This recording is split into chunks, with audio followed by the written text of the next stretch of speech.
를 불러주시고 또 각자의 삶의 자리에서 바쁘고 분주하지만 특별히 시간을 구별하여 하나님 앞에 나온 귀한 자녀들을 기억하시고 하나님께서 필요한 은혜를 이 시간 허락해 주옵소서. 각자의 삶의 자리에 각자에게 필요한 말씀을 들려주시고 또 우리 하나님 주시는 말씀 하나님의 음성으로 받아 하나님 기뻐하시는 그 아름답고 또 영광스러운 삶을 살아가는 우리 모두가 되도록 인도하여 주옵소서. 모든 시간 주님께 의탁드리며 사랑이 많으신 예수님의 이름으로 기도드립니다. 아멘. 네. 오늘 우리에게 주시는 하나님의 말씀은 로마서 1장 18절에서 32절까지의 말씀입니다. 로마서 1장 18절에서 32절까지의 말씀. 로마서 1장 18절에서 32절까지의 말씀을 우리 한 절씩 교독하고 마지막 절은 함께 읽겠습니다. 하나님의 진노가 불의로 진리를 막는 사람들의 모든 경건하지 않음과 불의에 대하여 하늘로부터 나타나나니 이는 하나님을 알만한 것이 그들 속에 보임이라. 하나님께서 이를 그들에게 보이셨느니라. 창세로부터 그의 보이지 아니하는 것들 곧 그의 영원하신 능력과 신성이 그가 만드신 만물에 분명히 보여 알려졌나니 그러므로 그들이 핑계하지 못할지니라. 하나님을 알되 하나님을 영화롭게도 아니하며 감사하지도 아니하고 오히려 그 생각이 허망하여지며 미련한 마음이 어두워졌나니 스스로 지혜 있다 하나 어리석게 되어 썩어지지 아니하는 하나님의 영광을 썩어질 사람과 새와 짐승과 기어다니는 동물 모양의 우상으로 바꾸었느니라. 그러므로 하나님께서 그들을 마음의 정욕대로 더러움에 내버려 두사 그들의 몸을 서로 욕되게 하게 하셨으니 이는 그들이 하나님의 진리를 거짓 것으로 바꾸어 피조물을 조물주보다 더 경배하고 섬김이라. 주는 곧 영원히 찬송할 이시로다. 아멘. 이 때문에 하나님께서 그들을 부끄러운 욕심에 내버려 두셨으니 곧 그들의 여자들도 순리대로 쓸 것을 바꾸어 영리로 쓰며 그와 같이 남자들도 순리대로 여자 쓰기를 버리고 서로 향하여 음욕이 부릴 듯하며 남자가 남자와 더불어 부끄러운 일을 행하여 그들의 그릇됨에 상당한 보응을 그들 자신이 받았느니라. 또한 그들이 마음에 하나님 두기를 싫어하며 하나님께서 그들을 그 상실한 마음대로 내버려 두사 합당하지 못한 일을 하게 하셨으니 곧 모든 불의, 추악, 탐욕, 악의가 가득한 자요 시기, 살인, 분쟁, 사기, 악독이 가득한 자요 수근수근하는 자요 비방하는 자요 하나님께서 미워하시는 자요 능욕하는 자요 교만한 자요 자랑하는 자요 악을 도모하는 자요 부모를 거역하는 자요 우매한 자요 배약하는 자요 무정한 자요 무자비한 자라. 함께 읽습니다. 그들이 이 같은 일을 행하는 자는 사형에 해당한다고 하나님께서 정하심을 알고도 자기들만 행할 뿐 아니라 또한 그런 일을 행하는 자들을 옳다 하느니라. 아멘. 수학자 파스칼이 쓴 명상록 팡세라는 책을 보면 이런 묵상의 글이 하나 나와 있습니다. 하나님이 모든 인간이 인정할 수 있도록 인간 앞에 나타난다는 생각은 옳지 않다. 그렇다고 진심으로 그를 찾는 사람들까지 알아볼 수 없을 정도로 숨어 있다는 생각도 옳지 않다. 그는 그를 찾는 이들에게 그 자신을 온전히 드러내고 명확히 나타나길 원하시는 반면 전심으로 피하는 사람들에게는 자신을 감추시길 원하기 때문이다. 그를 찾는 사람은 그를 알 수 있고 찾지 않는 사람은 그를 알 수 없는 표시를 주었다. 오직 보기를 원하는 자에게는 충분한 빛이 있고 이와 반대되는 마음을 가진 자에게는 충분한 어둠이 있다. 실제로 그렇습니다. 오직 보기를 원하는 자에게는 충분한 빛이 있고 보기를 원치 않는 마음을 가진 자들에게는 충분한 어둠이 있다는 이 말은 오늘 본문의 19절 말씀 이는 하나님을 알만한 것이 그들 속에 보임이라. 하나님께서 이를 그들에게 보이셨느니라와 같은 뜻입니다. 따라서 20절에 다음과 같이 분명하게 말씀하고 있습니다. 창세로부터 그의 보이지 아니하는 것들 곧 그의 영원하신 능력과 신성이 그가 만드신 만물에 분명히 보여 알려졌나니 그러므로 그들이 핑계하지 못할지니라. 이 땅에는 하나님의 영원하신 능력과 신성을 볼 수 있을 만큼의 충분한 빛이 있다는 뜻입니다. 어느 누구도 하나님이 보이지 않아서 하나님을 볼 수 없어서 하나님을 알지 못했다고 핑계할 수 없을 만큼 충분한 빛을 주셨다고 말씀합니다. 그런데도 우리는 하나님이 보이지 않아서 하나님을 믿을 수 없다고 말합니다. 내가 믿고 싶지만 볼 수 없어서 믿지 못할 뿐이라고 변명합니다. 이것을 반대로 말하면, 만일 하나님이 보이기만 한다면, 그 하나님 볼 수 있다면 얼마든지 하나님을 믿고 받아들일 마음도 있다고 이야기합니다. 그러나 과연 정말일까요? 정말 우리는 하나님이 보이기만 하면, 그 하나님 볼 수만 있다면 하나님을 우리 삶의 주인으로, 우리의 하나님으로 기쁘게 받아들일까요? 아니요. 성경은 그렇지 않다고 말씀하고 있습니다. 우리 21절부터 23절까지 같이 보겠습니다. 하나님을 알되 하나님을 영화롭게도 아니하며 감사하지도 아니하고 오히려 그 생각이 허망하여지며 미련한 마음이 어두워졌나니 스스로 지혜 있다 하나 어리석게 되어 썩어지지 아니하는 하나님의 영광을 썩어질 사람과 새와 짐승과 기어다니는 동물 모양의 우상으로 바꾸었느니라. 엄밀히 말씀드려서 우리가 하나님을 거부하는 이유는 하나님을 알지 못하기 때문이 아닙니다. 하나님이 보이지 않기 때문도 아닙니다. 이유는 우리가 스스로 지혜 있다고 여기지만 어리석은 자와 같아서 결국은 썩어지지 아니하는 하나님의 영광을 썩어질 사람과 새와 짐승과 기어다니는 동물 모양의 우상으로 바꾸어버린 것입니다. 우리가 영원하신 하나님을 지금 무엇과 맞바꾸었다고 말씀하고 있습니까? 썩어질 사람과 새와 짐승과 기어다니는 동물 모양의 우상이랍니다. 결국 우리가 하나님을 거부하고 하나님을 썩어질 사람과 새와 짐승과 기어다니는 동물 모양의 우상으로 바꿔버리는 이유는 하나님이 보이지 않아서, 하나님을 볼 수 없어서 그런 것이 아니라 하나님이 내 마음에 들지 않기 때문입니다. 물론 우리는 이 사실을 인정하려고 하지 않습니다. 하나님만 보여준다면 나는 믿겠어요 라고 말하지만 그것은 핑계일 뿐, 애초에 내 마음에 들지 않는 하나님을 믿을 생각은 조금도 없었습니다. 그래서 28절에서는 그들이 마음에 하나님 두기를 싫어했다고 분명하게 말씀하고 있습니다. 하나님을 사모하는 사람에게는 하나님을 만날 만큼의 충분한 빛이 있을 것이고, 하나님을 원하지 않는 사람에게는 하나님을 발견하지 못할 만큼의 충분한 어두움이 있을 것입니다. 하나님이 있다 없다 이것을 따지기 전에 내가 하나님을 진심으로 보기 원하는지 그렇지 않은지를 스스로에게 정직하게 물어봐야만 합니다. 우리가 자신의 삶에 대해 정직하게 질문할 때, 진실하게 질문할 때 비로소 하나님을 볼 수 있습니다. 그분을 만날 수 있습니다. 사랑하는 성도 여러분, 과연 사람들은, 그리고 우리는 하나님을 모를까요? 로마서 1장 21절은 하나님을 알되 라고 단호하게 기록하고 있습니다. 인간은 절대 하나님을 모르지 않습니다. 하나님은 우리 안에 하나님을 인식할 수 있는 기능을 내장시켜 놓았습니다. 하나님은 우리가 정확하게 다 알고 그분을 파악하고 그분을 설명할 수 있다는 뜻은 아닙니다. 그러나 그분을 우리가 인식하고 포착할 수 있는 능력을 우리에게 주셨습니다. 그래서 우리는 어떤 식으로든 하나님을 인식합니다. 다만 그 하나님을 싫어하는 것이죠.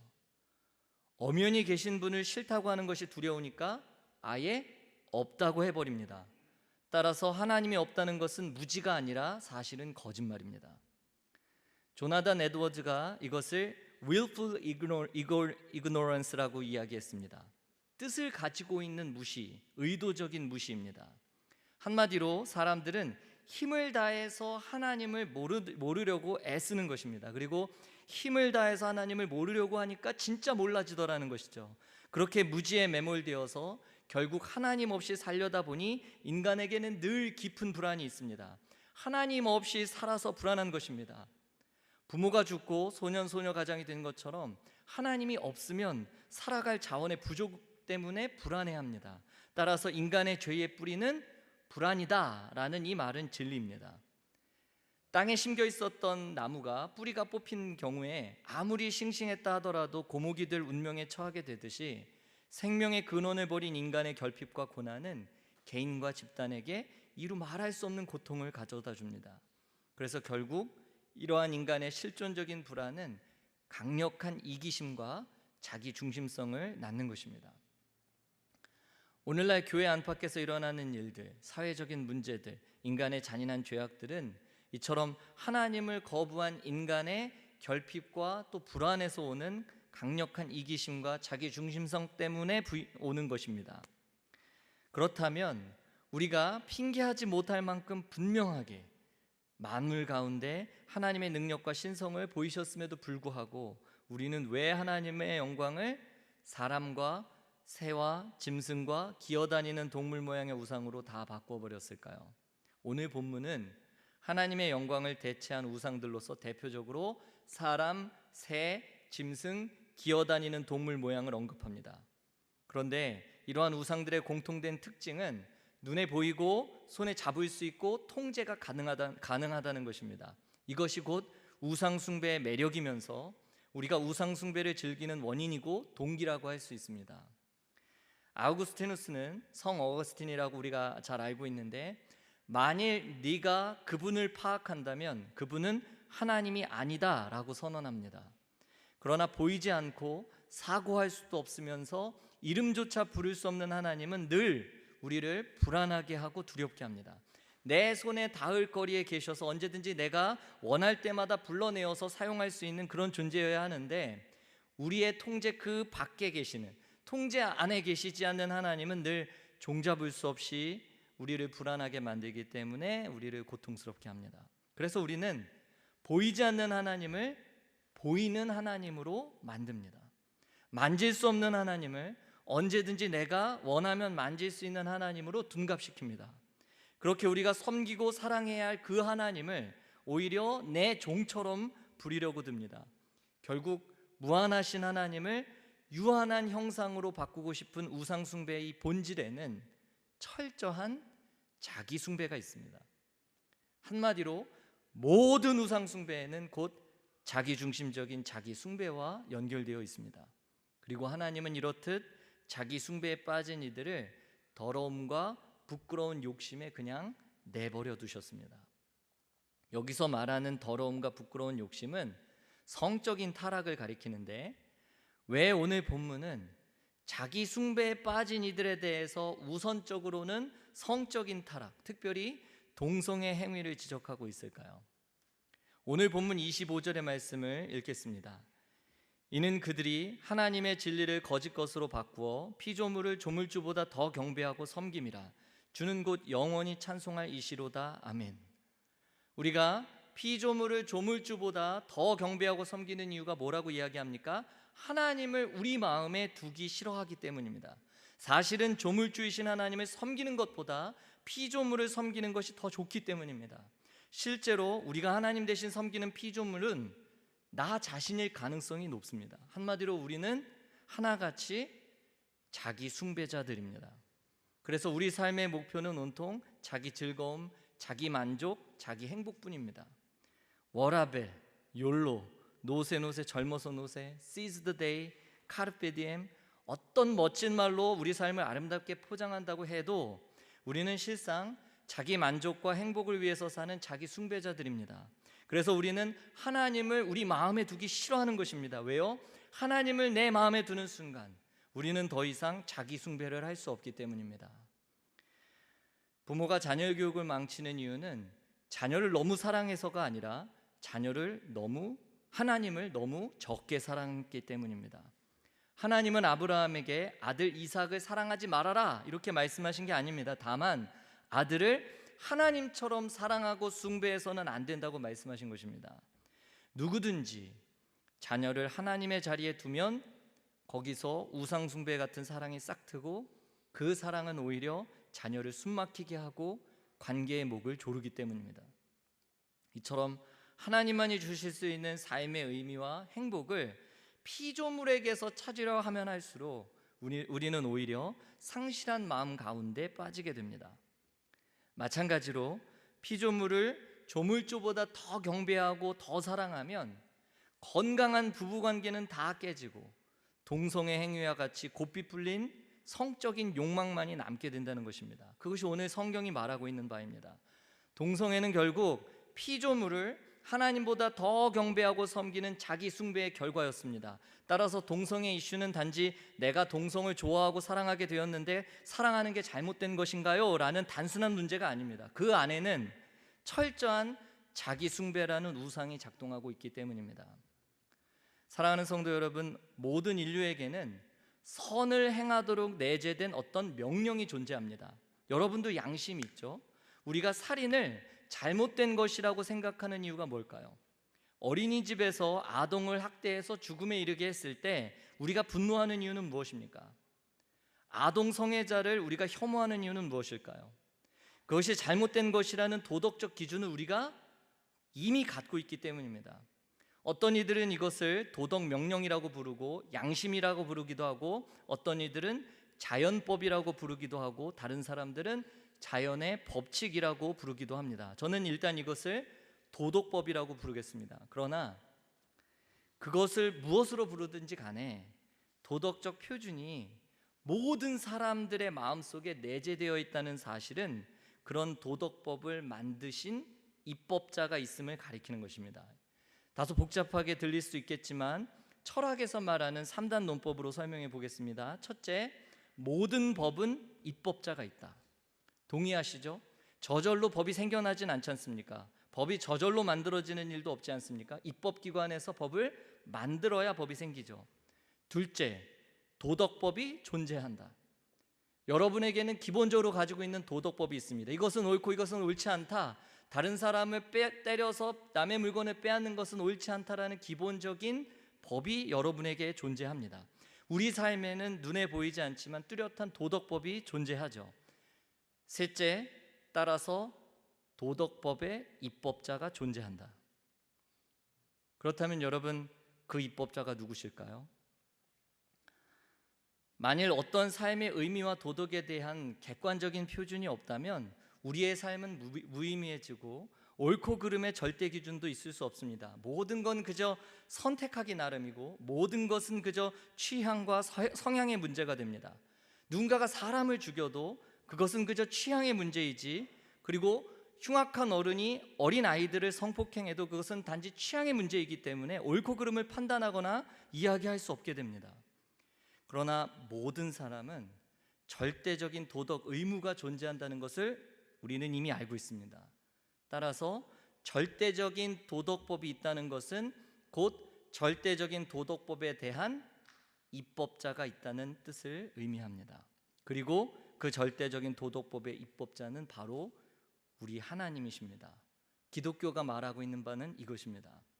우리가 이 사실을 인정하면 우리는 더 이상 동성애 행위를 단순히 성적 취향의 문제라고 주장할 수 없습니다. 왜냐하면 도덕법의 입법자이신 하나님은 동성애 행위와 동성 결혼을 옳은 것이라고 말씀하신 적이 없기 때문입니다. 부끄러운 일이고 그릇된 행위임을 분명히 말씀하고 있기 때문입니다.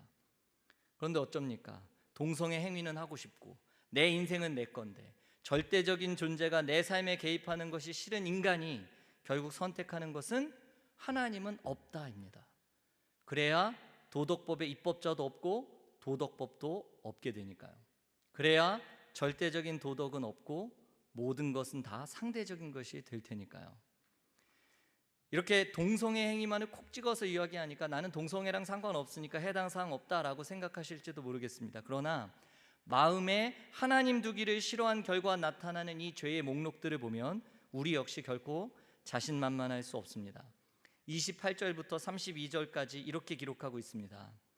또한 그들이 마음에 하나님 두기를 싫어하매 하나님께서 그들을 그 상실한 마음대로 내버려 두사 합당하지 못한 일을 하게 하셨으니 곧 모든 불의, 추악, 탐욕, 악의가 가득한 자요, 시기, 살인, 분쟁, 사기, 악독이 가득한 자요, 수근수근하는 자요, 비방하는 자요, 하나님께서 미워하시는 자요, 능욕하는 자요, 교만한 자요, 자랑하는 자요, 악을 도모하는 자요, 부모를 거역하는 자요, 우매한 자요, 배약하는 자요, 부정한 자요, 무자비한 자라. 그들이 이 같은 일을 행하는 자는 사형에 해당한다고 하나님께서 정하심을 알고도 자기들만 행할 뿐 아니라 또한 그런 일을 행하는 자들을 옳다 하느니라. 여러분, 제가 방금 읽어드린 이 목록들 가운데 우리에게 해당되지 않는 것이 있습니까? 이 목록들 가운데 우리와 전혀 상관없는 것이 있습니까? 나는 이런 죄악들로부터 완전히 깨끗하다고 감히 자신할 수 있습니까? 내가 음란물을 완전히 단절하겠다면서 컴퓨터 전원 케이블을 가위로 잘라버렸지만, 그런데 며칠 지나지도 않아서 절연 테이프로 전원 케이블을 감고 있는 게 우리의 모습 아닙니까? 하드를 깨끗하게 포맷하고도 다시 다운받고 있는 게 아무도 없을 때의 나의 모습 아닙니까? 불건전한 이성교제를 그만두겠다고 했지만 헤어진 이성에게 다시 찾아가서 무릎을 꿇고 돌아오기를 구걸하고 있더라는 거죠. 끊었던 담배와 약에 다시 손을 대고 모임에서 한두 잔 마시던 술이 이제는 그 모임의 목적이 되어버렸습니다. 하나님 앞에서의 나의 굳은 결심은 온데간데 없고 또다시 완전히 무너지는 게 우리의 모습이지 않습니까? 내가 임원이니까, 내가 리더니까, 찬양팀이고 교회에 출석하는 모범생이니까, 선교단체에서 열심히 훈련받고 있으니까, 내가 전도사고 목사니까, 마치 이것이 나의 신앙 수준이라고 착각하면 망합니다.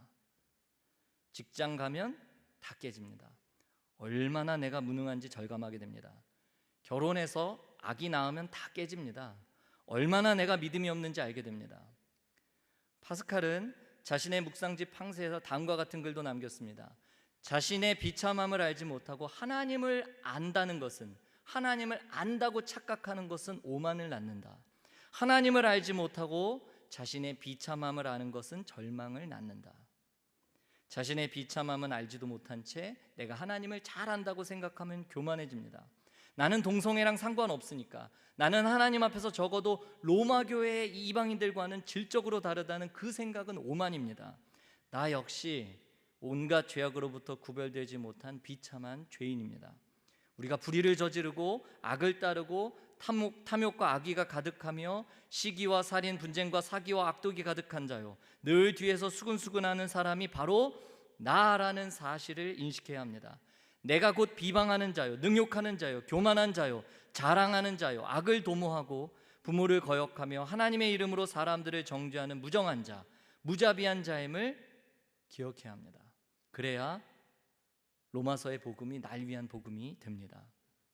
하나님은 여러분과 저를 정죄하기 위해서 오늘의 말씀을 주신 것이 아닙니다.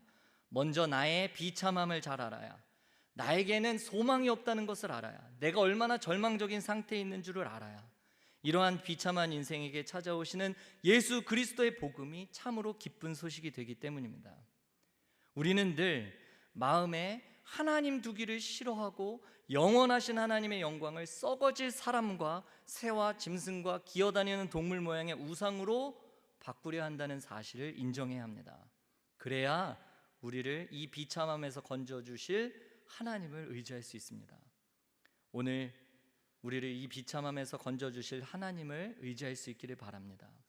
오늘 비참한 인생에게 찾아오시는 예수 그리스도의 복음이 그야말로 기쁜 소식이 되는 은혜가 우리 모두에게 넘치기를 간절히 소원합니다. 말씀을 맺겠습니다. 바울이 로마교회 성도들에게 설명하는 예수 그리스도의 복음은 죄에서 자유하게 하는 복음입니다. 그러나 이것은 죄에서 자유한다는 뜻은 죄를 마음껏 지을 자유가 아니라 죄를 거부하고 죄로부터 벗어나게 하는 자유입니다. 사랑하는 여러분, 우리가 불행한 이유는요, 돈이 없어서도 아니고 남들처럼 멋진 여행을 못 가서도 아닙니다. 내 일과 삶의 밸런스만 잘 맞으면 하나님만이 주실 수 있는 그런 만족과 즐거움을 대신할 수 있을까요? 내가 하고 싶은 것들을 마음껏 하면, 그렇게 할 수만 있다면, 그러면 하나님만이 주실 수 있는 행복을 대신할 수 있습니까? 그렇지 않습니다. 그렇게 살면 행복하다, 잠시 잠깐 그렇게 착각할지 모르지만 결국은 상실한 마음대로 내버려져서 합당하지 못한 일에 빠지고 마는 게 하나님 없이 사는 우리의 모습입니다. 우리가 불행한 이유는 누가 뭐라고 해도 하나님을 우리 마음에 두기 싫어하기 때문입니다. 한마디로 말하면 죄 때문입니다. 죄가 우리를 불행하게 하고 죄가 우리를 상실한 마음대로 버려지게 만듭니다. 결국 죄가 우리를 망치고 죽게 만듭니다. 성도 여러분, 우리는 결국 하나님을 마음에 두기 싫어하는 비참한 죄인이고, 그냥 이렇게 살면 우리의 미래는 결코 밝지 않습니다. 그래서 주님께서 우리를 찾아오셨습니다. 복음이 필요한 우리에게 복음이신 예수 그리스도께서 오셨습니다. 하나님만이 주실 수 있는 만족과 행복을 주시기 위해서 찾아오셨습니다. 그러니 하나님께 도와달라고 기도하시기 바랍니다. 하나님께 구원해 달라고, 나를 살려 달라고 기도하시기 바랍니다. 불의로부터, 악과 탐욕과 시기와 살인과 분쟁과 사기와 악독으로부터 나를 건져 달라고 기도하시기 바랍니다. 내가 뒤에서 수근수근하는 사람이었다고, 내가 바로 그런 사람이었다고, 내가 곧 비방하는 자였고 능욕하는 자였고 교만한 자였고 자랑하는 자였고 악을 도모하고 부모를 거역하고 하나님의 이름으로 사람들을 정죄했던 그런 무정한 자, 무자비한 자임을 회개하며 나아갈 때 예수 그리스도의 복음은 여러분과 저를 위한 복음이 될 것입니다. 하나님의 사랑이 우리를 자유케 하십니다. 우리 함께 찬양하고 기도하겠습니다.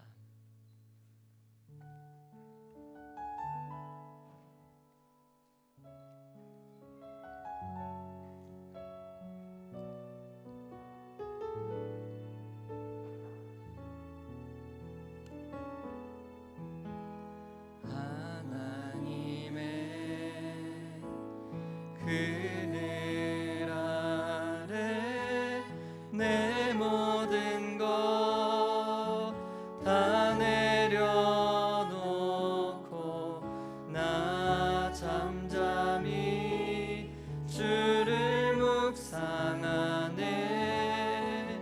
그 놀라우신 은혜를 끝이 없는 주의 사랑 강물 되어 흘러 내 영혼에 자유함 주시네. 날 새롭게 하시네.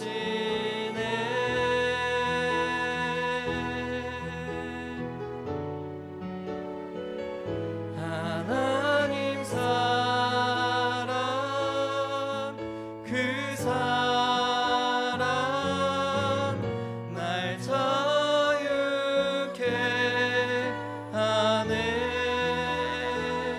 하나님 사랑, 그 사랑 날 회복해 하네. 하나님의 그늘 아래, 하나님의 그늘 아래 내 모든 것 다 내려놓고 나 잠잠히 주를 묵상하네. 그 놀라우신 은혜를 끝이 없는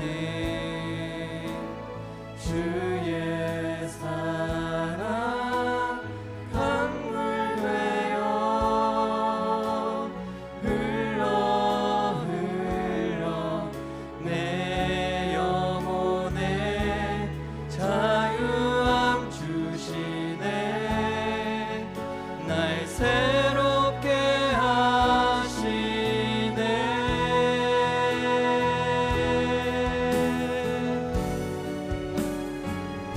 하나님 사랑, 그 사랑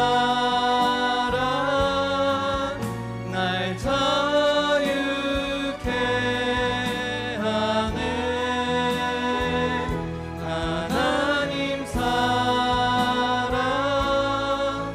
그 사랑 날 회복해 하네. 하나님 사랑, 하나님 사랑,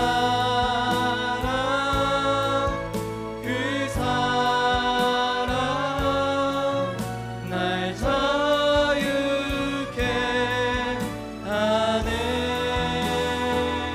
하나님 사랑, 그 사랑 날 회복해. 우리 다시 한번 고백합시다. 하나님 사랑, 하나님 사랑,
지긋지긋한 자기중심적인 병적인 사랑에서 우리를 건져 주옵소서.